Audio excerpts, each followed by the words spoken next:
British Air Chief Marshal Harris earns worldwide praise for the Allied triumph over the Tirpitz, opening the gate to Norway.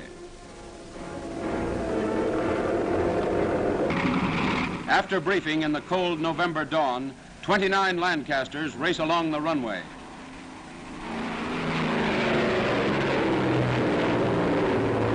Loaded with 12,000-pound bombs, the planes climb toward the North Pole to hunt the 45,000-ton Tirpitz. For her launching back in 1939, Hitler and his aides strutted along the ship waves.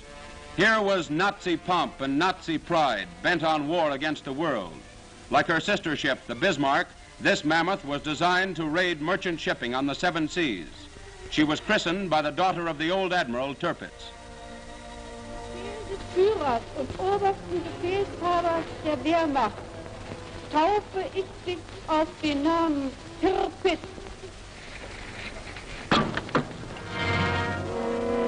Heavily coated in steel, she carried 8 16-inch guns and 28 others of formidable strength. The Nazis bragged she was unsinkable.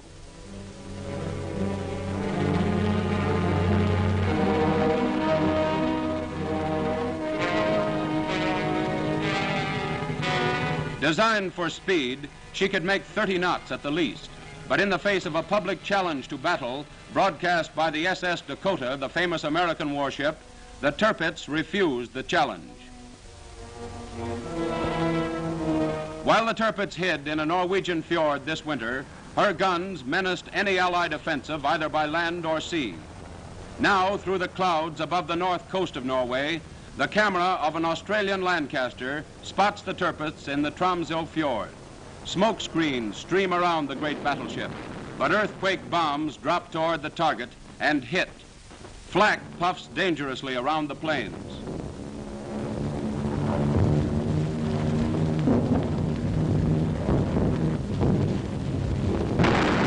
An earthquake bomb bursts on the shore, but 3 others hit the Tirpitz, fore, aft, and amidships. Below in Tromsø fjord, as the Tirpitz keels over, shrouded in smoke, the shadow of Nazi conquest shrinks from the north.